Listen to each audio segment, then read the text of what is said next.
Welcome to the Exam Study Expert Podcast, helping you ace your exams at school and university through the psychology of high performance and the science of studying smarter, not harder.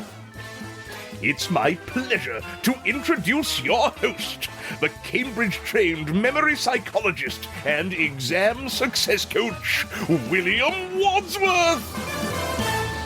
Hello and welcome. Over the next few weeks on the podcast, we're going to be delving into the world of motivation, figuring out where our get up and go comes from and how we can maximise our motivation to study. To kick off the series, I wanted to return and rebroadcast an episode from nearly 3 years ago with Dr Erika Patall. She was, and still is, widely considered one of the leading scientists studying motivation in classrooms and other educational settings. And she's certainly one of the most passionate and was incredibly fun to talk to, as well as being very on point with the research she shares and the practical takeaways she provided for us as listeners. So I thought it would be great to revisit that episode to kick off this little series on motivation over the next few weeks. Because it was one of my earlier episodes, I'd yet got to get my recording ops down to quite the extent I have now. And you'll notice the occasional little bit of mic brushing on shirt noise, which I hope you'll forgive, because the substance of what Erika has to say is extremely good. I think you're really going to enjoy this episode. Without further ado, let's welcome Erika and dive right in.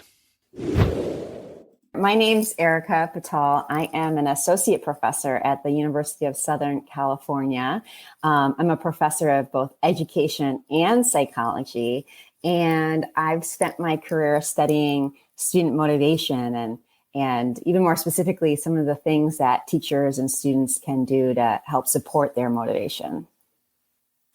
Just out of interest, what was it that first motivated you to get motivated about motivation? Why pick that field? Right, that's a good question, and there's lots of answers to that. I think part of it was, as a student myself, I felt like I was always kind of struggling with my own motivation. Like I could find external reasons for doing stuff, but not always internal reasons that I knew were important. And yet I sometimes struggled to find. And also, my father was a psychology professor, and motivation was a topic he constantly talked about and actually did some research on himself. So it kind of just struck a chord with me to pursue that area. Picking up the family trade. One of them, yeah. I spotted that you teach a class at USC called Breaking the Code of College Success. I wish I could come and take that class because it sounds fascinating. I was just wondering if you had any particular sort of takeaways from that class that you'd like to share.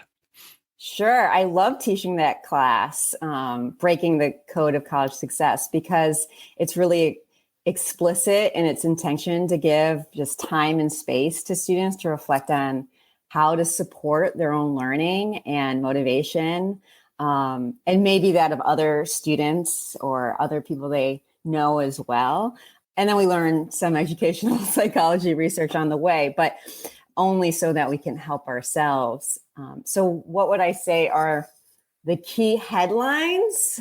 There's probably a lot of them, but I think I'd highlight two big ones. One is I am always routinely surprised to find that many of the college students I have in my classes intuitively use some study strategies that really don't work that well for them. So a lot of my students have elaborate highlighting routines or believe that simply just rereading material is gonna just over and over again is gonna help them learn. And every time I teach that class, I find that one of the big takeaways for the students is that they need to use study strategies that involve testing themselves and constantly asking themselves questions in order to learn. So that would be one big thing that seems like the students come away with a eureka moment, like, oh my God, if I want to actually learn, I have to ask myself questions all of the time. And then the second one is that I think that sometimes it's a revolution to students to recognize that they have a lot of agency in their role as a learner. and that if they can control their perceptions of things, they can actually control their whole experience and exert a lot of control over their outcomes as well. And we talk about that in a lot of different ways: mindset, interpretations of events, all kinds of things. I'm sure we're going to talk about that more later, but this idea that students have agencies and are not just passive learners is a really important takeaway for a lot of students. Absolutely.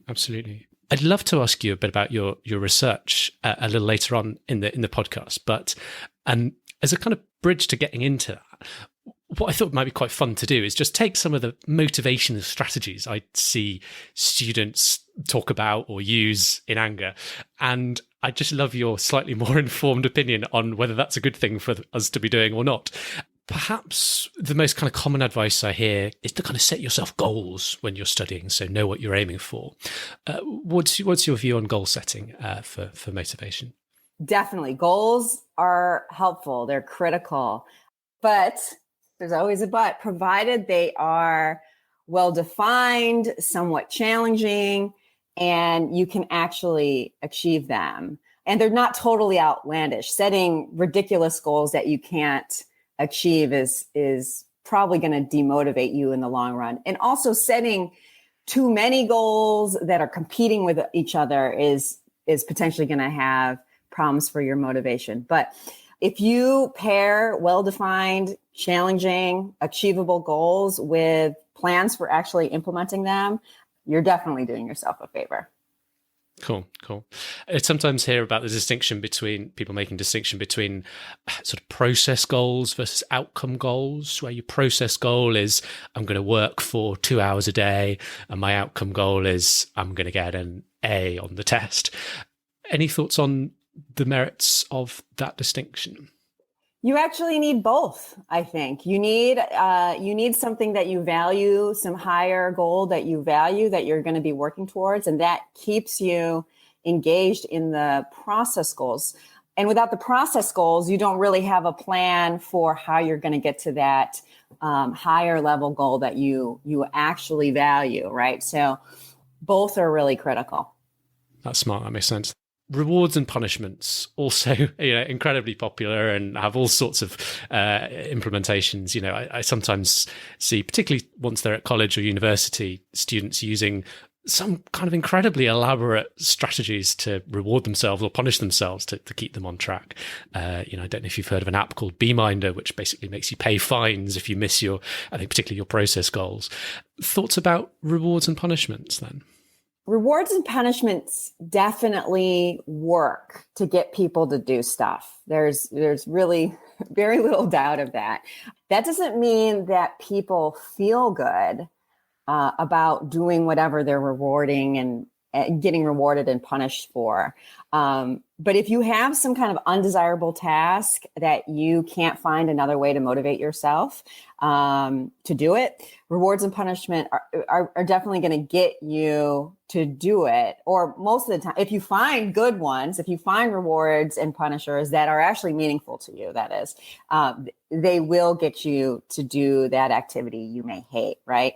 I also think it's a pretty different psychological experience to be rewarding and punishing yourself. Presumably you're doing that because you value the goal, right? In the first place. Otherwise, why would you bother to exert those rewards and punishment on yourself? So that's different than when, for example, the environment, your teacher, your parent, whoever is exerting the rewards and punishers. That becomes pretty controlling and can sometimes backfire, though it gets people to do stuff. So I would just say it's kind of it's effective, but hopefully it's a last resort or a technique people use when they can't find another way to find the internal motivation to do something. Yeah, so that idea it's possible to affect your beliefs for the worse about how interested you are in something by subjecting yourself to too strong a punishment or a reward. Sticking with that idea of beliefs, the next one I had on my list was growth mindset, and that's the importance of strategies like that in helping us overcome limiting beliefs, such as I'm not good enough, or I don't feel I'm good enough, or I'm talented enough to succeed. So this actually relates to one of those key takeaways from my the class you mentioned earlier, Breaking the Code of College Success. So mindsets, efficacy beliefs, values, I would say those are all really critical sources of motivation and sources of people's success and students' success in their coursework and beyond. You said it well. If you don't have a mindset that emphasizes the importance of growth, that you're capable of learning, then your effort is going to suffer, and you're going to experience a self-fulfilling prophecy, essentially. Now, mindset is no panacea for performance challenges. Sometimes a task is really hard, and it takes a lot of learning and support to get it. But challenges are near impossible to overcome without a mindset of being able to do something, or being able to learn, or believing something is worth pursuing. If you don't have that mindset, then you're pretty unlikely to persist through challenges. Absolutely. And I suspect that maybe some of when we come to talk about your research, some of the kind of takeaways from that might perhaps speak a little bit to just the sorts of things we can do to encourage constructive mindsets around some of these things. The final one I had was the biggest takeaway I had from my own intuitions when I was a student, particularly in my university days, which were that if I got one thing right, I almost didn't really need anything else in the motivational toolbox. And that one thing for me felt like it was getting into good habits, getting into a good routine. So I'd sort of wake up in the morning and I just knew what my schedule for the day was. I didn't have to make choices about it. It was just what I did. Right. By default, almost. What's your view of the roles of habits and routines in the mix? Yeah, developing habits, at least the good ones, right? The good ones that emphasize behaviors that you're actually trying to develop, because you can also develop habits for things you wish you hadn't. Right. But developing habits are a great tool for learners. Habits are great because they get around some of the problems associated with pursuing goals. So we forget to start things, or we get easily distracted from doing things that are in pursuit of our goals. And habits actually make our behavior more automatic, kind of the way you described, so that we just do it, right? Without much thought put into what we're doing. But I would add the caveat that reflection and flexibility are equally important when you are relying on habits. So specifically when our study routines seem not to be working, we have to be reflective enough to notice they're not working and flexible enough to make a change. So habits are great, but you've got to occasionally reflect and revise your habits. And that can be hard work. Check in with yourself. Is this working? And if not, then do something to fix it. I'm just curious, was there anything you see your students doing to help motivate themselves, particularly that you think that's just a really bad idea? Yeah, that's a great question. And that's one is hard to answer, because I often think students have some idea of what's good for them, and then they just kind of don't do it. But I would say there's two myths I wish I could debunk, or maybe just two practices that I wish I could debunk. I can think of one really quickly for teachers, and that would be for teachers. I know you didn't really ask me, but for teachers, I wish I could debunk the myth that a controlling or a strict teacher is equivalent to a competent teacher. So right. That one quickly. And then, but for students, I think the practice or myth I wish I could debunk would be that social comparison is a good way to motivate oneself.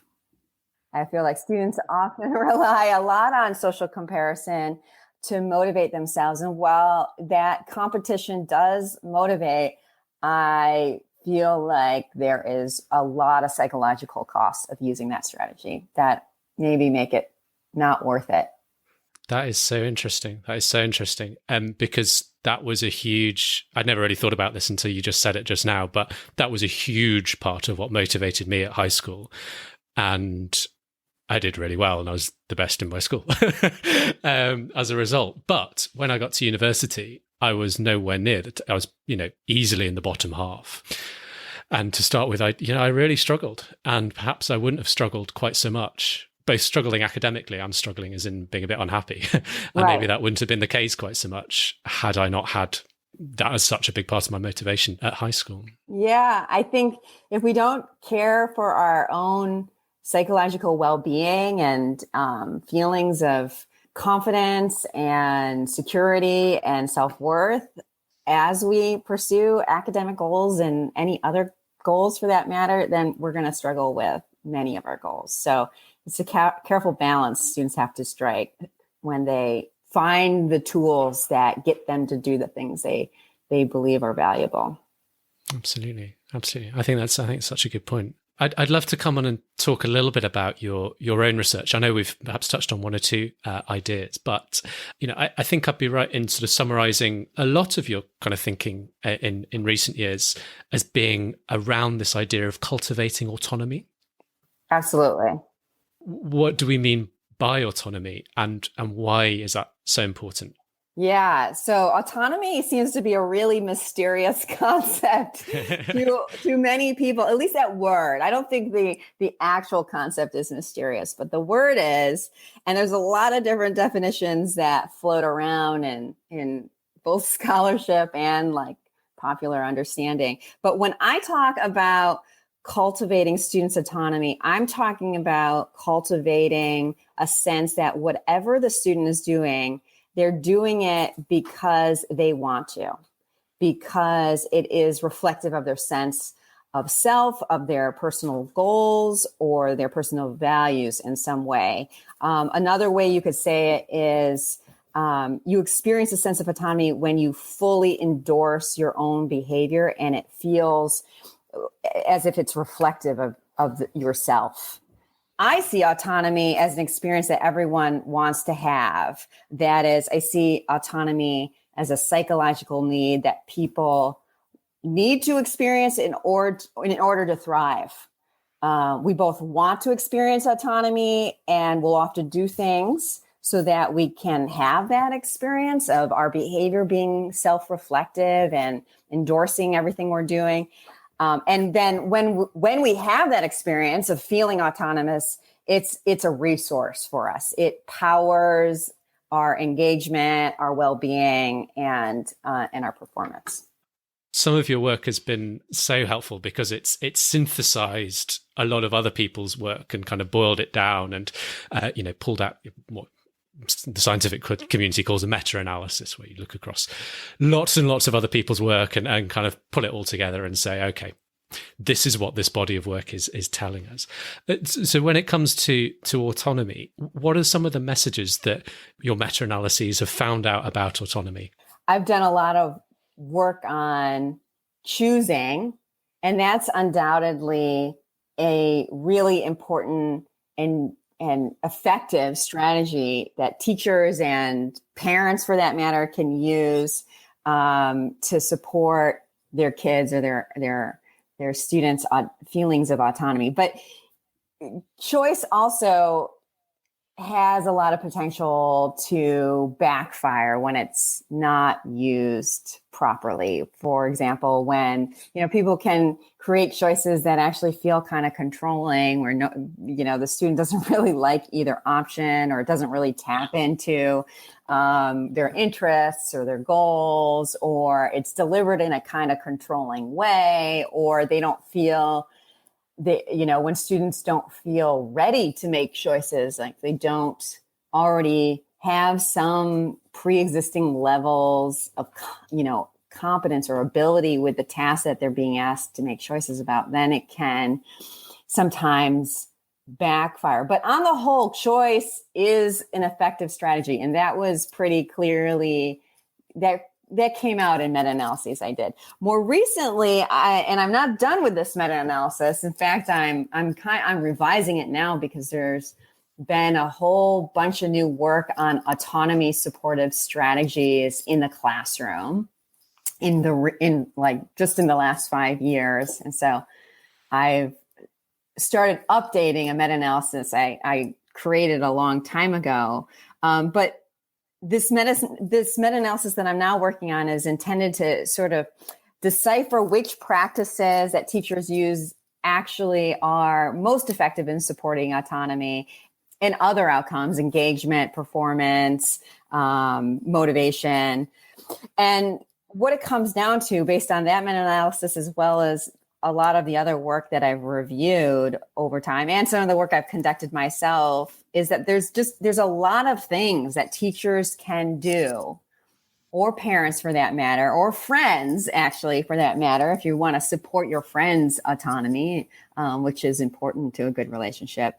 There's a lot of things that people can do, but whatever they do, it seems to all start with perspective taking. So to be an autonomy supportive teacher or parent or friend, you need to try to see things from the perspective of the student or your child or your friend.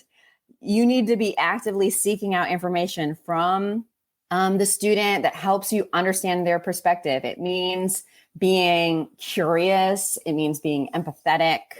And then once you actually have some understanding of the student's perspective, you use that information to help the student experience autonomy. So you might design course activities that are based on what you know about the students in your class and their backgrounds or interests, or you give students choices, like I mentioned earlier, choices of assignments so they can follow their personal interests or goals or preferred ways of working. It means you would give space in the class, not just to instruction of content, but a discussion about people's perspective about what's happening in the classroom, what you're studying and how. It means giving space for people to express their emotions and being empathetic to those emotions, and really listening and collaborating with students to make decisions about activities and assignments.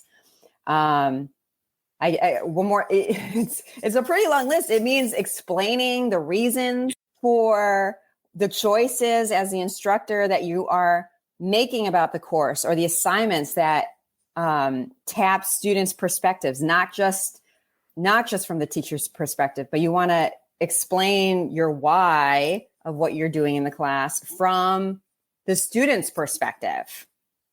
Overall, it means being open, flexible, and collaborating with students. And when you respect students in that way, they feel autonomous and they thrive. Yes, that's so interesting. I wanted to ask a little bit about, whether there's anything that students can do to help themselves. So is there anything else perhaps I can do as an individual in a classroom? Absolutely. Yeah, I often lament that, like I think I said this earlier, I'm just going to repeat myself in this podcast. That's fine though. I lament that many students can be somewhat passive in the classroom. But when students actually recognize that they have agency over their own motivation and to some extent over the classroom environment, that is, they can change their own motivation and the support they receive in the classroom, this can change their whole experience. Plus, provided students assert their agency in a collaborative rather than confrontational way with their instructors, they can also improve the teacher's experience in the classroom and their teacher's efficacy. So it's kind of a win-win. When students are agentic, they are both likely to feel more motivated and likely to benefit their teachers with their agency. So I would challenge students to recognize when they're being passive and unengaged in their coursework. And this is the exact time to assert their agency and try to change their experience. So I would tell them, ask yourself whether it might help you to request that your instructor do something different or explain why something is important or provide choices or something else, and then actually make those requests. Seeing learning as a two-way street, not just you're sitting there to be spoon-fed at. Yeah. More recent work suggests there may be a glint of truth in the phrase "pride comes before a fall." when you're proud of something, that can be associated with maybe working less hard the following day. Tell us a little bit about that piece of research. I like that research too. That was work I did with one of my amazing graduate students, Injin Seo.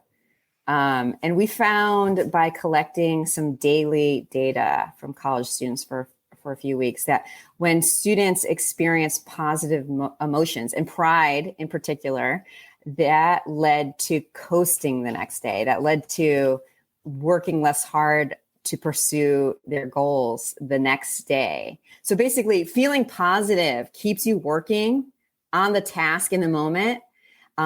You like it, so you keep doing it. And that's great because positive emotions can help you build resources and skills on the spot that help you later on and in the moment. But positive emotions are also a cue that you can move on to pursuing some other goal, right? You're feeling good, so you must be doing good on that goal. So let's free up some resources for another goal that needs attention. You might think this means, kind of conversely, negative emotions would lead us to investing more the next day.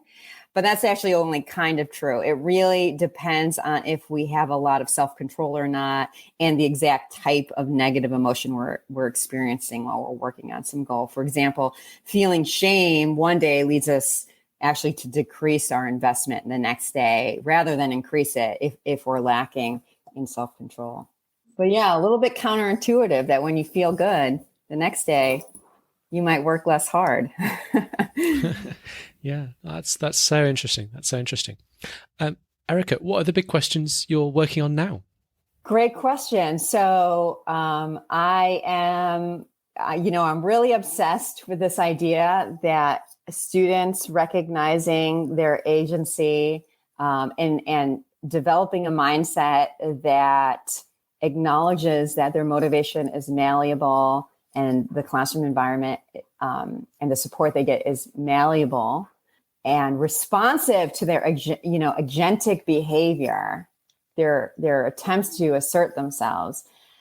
I want to find a way to help students as that idea so that they more readily leave behind that tendency to be passive in the classroom and assert their agency. So I've been working lately on interventions that can help students adopt that mindset and also think about the behaviors, not just think, but practice the behaviors in the classroom that are about asserting their agency and trying to discover how effective an intervention like that would be. So that's my latest work.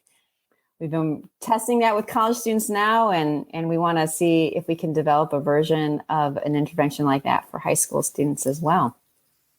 Really interesting. Any kind of clues about what those interventions might look like? What sort of things are you looking at? Yeah, they look very similar to the mindset interventions that you mentioned early on in this podcast. So the mindset interventions typically communicate with articles that include research and professional opinions and testimonies from other students who have tried adopting the belief and seeing how it works for them. Just the effectiveness of adopting this perspective that motivation is, in my case, motivation is malleable and the classroom environment is malleable. So we do that. We present evidence to students demonstrating that having that belief can be helpful, and being agentic actually does change people's motivation and experience in the classroom and their teachers' behavior, because it really does. And give them testimonies. And most importantly, probably the way our intervention is differing from mindset interventions is that we're also trying to give them very specific behaviors to practice in the classroom and asking them to generate their own ideas for ways they could be agentic in the classroom so that they can improve their own motivation. We've also toyed around the ideas of like daily, or not necessarily daily, but regular reminders for students in text messages, or creating an app that would help remind people of behaviors they could use to be agentic in their classroom. So in a nutshell, that's what it seems like it looks like right now. So far we've tried it out with college students 3 times, and it seems like we're able to shift people's mindsets along agency, and that when they do adopt this more agentic mindset and orientation, their engagement in class increases and their interest in class increases. So promising. Really interesting. Really interesting. Can I just ask one tiny footnote question, just to bring it to life? What sort of things go into those text messages? What sort of bits of advice do you give about mindset and being your own agent in the classroom? Right. So first of all, we haven't tried the text messages yet with college students. It occurred to us when we were working with high school students, or starting to work with high school students, that they needed smaller chunks of information and more regular reminders. So we're not sure, if the text messages and reminders actually help, but we anticipate they do. And sure. Right.